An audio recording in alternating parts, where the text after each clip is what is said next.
12 very scary true horror street-ories. I'll never forget the first time I saw him standing perfectly still on the far side of Mirror Lake in Estes Park, just past dusk. His skin looked like wet porcelain, his eyes hollowed by deep black circles, and his mouth unnaturally wide open, revealing teeth that didn't belong to any living thing. We had only just arrived for our annual camping trip, but something about him made it feel like we had stumbled into the wrong place at the worst possible time. My best friend Harper and I came up from Denver every spring to camp here. That year, we brought along Dylan and Mia, friends from college. The spot was familiar, quiet, and usually comforting, nestled near the lake with views of the Rockies beyond the trees. But that night, the forest didn't feel the same. The wind carried whispers we couldn't explain, and shadows seemed to move when no one was looking. We tried to laugh at off-campfire jokes, ghost stories, s'mores, but the tension was crawling beneath every word. When night settled in, Harper and I walked to the edge of the trees to find firewood. That's when we saw him again. This time, closer, standing right between the trees. One arm raised, fingers twisted in a wave that felt more like a threat. His hair was short, wild, bright orange like rusted wire. We backed away, slowly. But he didn't move, just watched with that unchanging grin, like he'd been waiting for us. Dylan shouted, trying to scare him off, but the man just vanished like smoke slipping behind the trees. Back at the tent, Harper said she saw him reflected in the lake, even though no one was there. Mia claimed she heard someone calling her name in her own voice. We tried to leave in the morning, but the car wouldn't start. Our phones had no signal. It was like the forest didn't want us to go. We didn't sleep that night. Not really. Not with him circling our camp. His silhouette always just barely visible beyond the firelight. Watching. Waiting. We thought it was over when the sun rose. But later, when we looked through Harper's phone photos, there he was in every one of them, behind us, smiling. And in the last photo, his hand was reaching closer. The cabin looked abandoned from the start. Ivy choked the porch rails, and one shutter hung crooked like it had been clawed loose. Harper didn't want to go inside, but the sky was already fading into night, and the storm behind us wasn't slowing down. Dylan broke the lock with a crowbar he found behind the woodpile.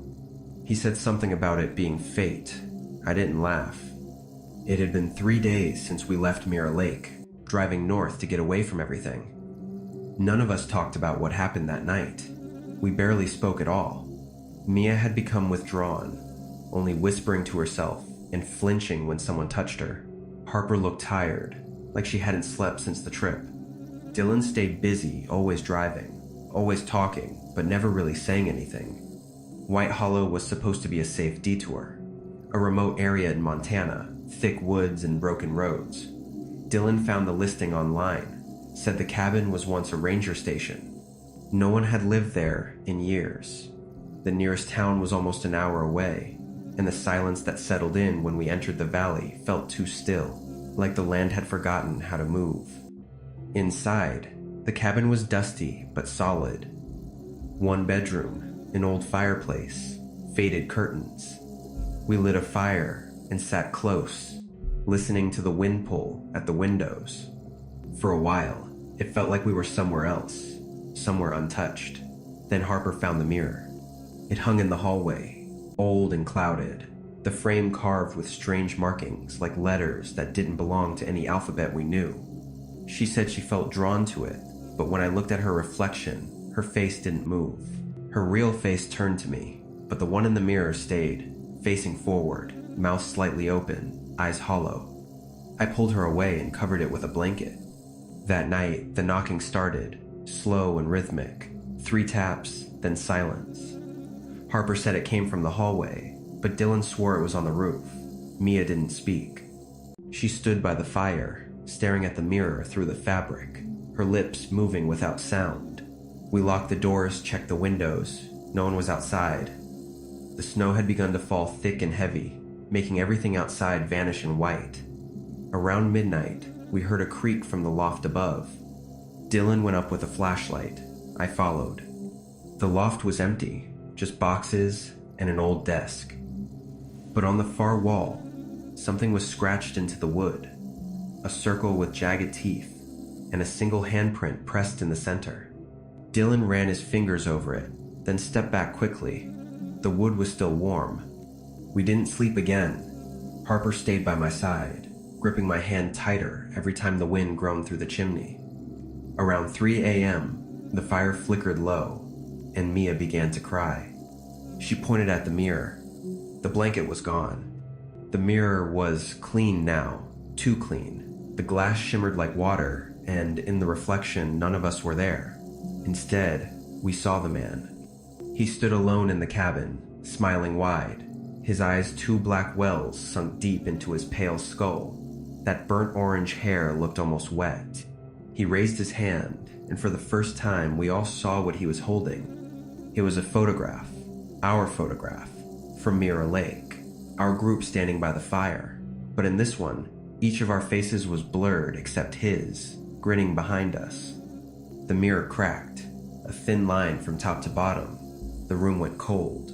We heard footsteps above again, even though we had just come down from the loft. Dylan grabbed a fire poker, holding it out like it would help. I called his name, but he didn't answer. He walked toward the stairs and disappeared into the dark. Seconds passed. Then came the scream. Not loud, not terrified, just wrong. We rushed up, but Dylan was gone. The room was silent. Only the circle remained, that strange symbol glowing faintly on the wall. Harper touched it by mistake. Her fingers shook. She said it felt like it was breathing. We locked the loft door and stayed downstairs until morning. Mia finally spoke. She said the man had whispered something into her ear while she slept. Something about not being done yet. That this was just the next place. When the sun rose, we found Dylan sitting outside in the snow, staring blankly at the trees. His eyes were open, but he didn't speak. He didn't blink. He didn't move. We got in the car and drove. Left everything behind. Now Harper doesn't look in mirrors. Mia hums the same song every night. Dylan still hasn't said a word. And yesterday, I found something under my bed. A photograph I never took. The four of us, standing by the cabin door, and behind us, a hand reaching out from the shadows. It looked like it was waving. The first thing I noticed about Elmsfield was the silence. A town tucked deep into rural Georgia, surrounded by pine and fog, where trains hadn't run in over 20 years, but somehow you could still hear them at night. Long, slow, echoing sounds that rattled windows and lingered too long in the air. We were only supposed to be there for one night, just a stopover on the way south, nothing more. Harper didn't want to stay. Mia said she had a bad feeling, though she couldn't explain why. Dylan hadn't spoken much since White Hollow. He just kept driving, head low, eyes glassy. I told him we'd be fine. The motel was cheap, but clean, run by a quiet old woman who handed us a single key and warned us to stay inside after dark. Her exact words were, "Once the fog sets in, don't answer to voices, even if they sound familiar." The room smelled of bleach and something old beneath it. A single window looked out to a cracked parking lot and the rusted remains of an old freight track that curved behind the building and disappeared into the trees. That first night, the fog came in fast, thick, low, unnatural. We shut the window and turned on the television. Static, every channel. The clock on the wall ticked louder than it should have. Harper tried to call her brother. No signal.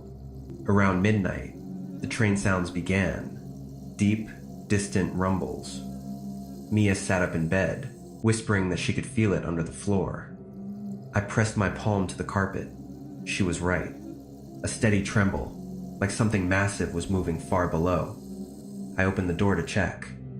The lot was empty. No lights. Just the fog swallowing everything, cold and endless. That's when we heard the knock, not at the door, from under the floor. 3 slow taps. Dylan stood and walked toward the closet.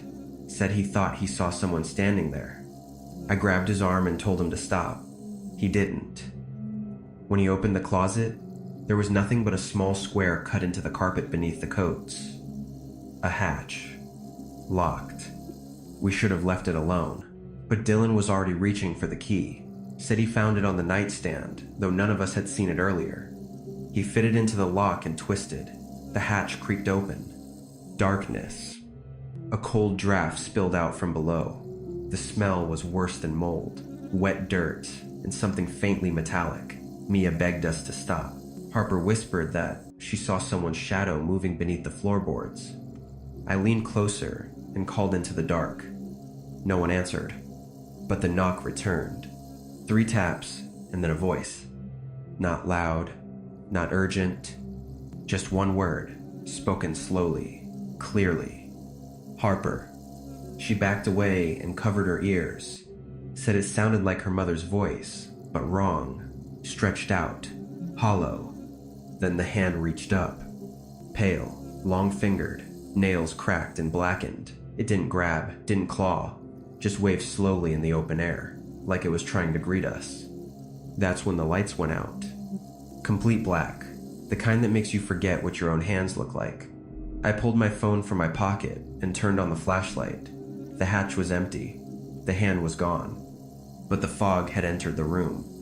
Not through the door, through the vents, the cracks. It coiled low along the floor, and the sound of that train grew louder, like it was right beneath us now. Mia was shaking. Harper couldn't stop staring at the mirror above the sink. Dylan was whispering something over and over again. I leaned in to hear him. He was saying the name. His name. The man with the sunken eyes. We hadn't seen him since Montana. Not fully, but he had returned.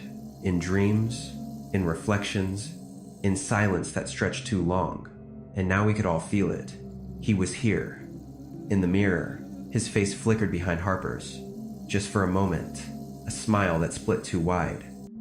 Teeth that looked carved, not grown, then gone again. I told everyone we were leaving, grab the bags. But when we opened the door, the world outside had vanished, only fog, and faint train tracks stretching into nothing. No motel sign, no cars, no road. Just rusted rails and pale mist. We followed them because there was no other choice. The ground trembled under our feet. The deeper we walked, the colder it became. I checked my phone. No signal, no time. The screen had gone black, even with full battery. Harper walked beside me, holding Mia's hand. Dylan was a few steps ahead, staring straight ahead like he was being led. We called his name. He didn't turn around. The train appeared out of the fog without warning. Not roaring, not screeching, just there. Still, motionless, empty. But the doors were open. Dylan stepped inside. We tried to stop him, but the door slammed shut behind him the moment he crossed. And then the train moved. No sound, no steam, just motion, vanishing into the mist.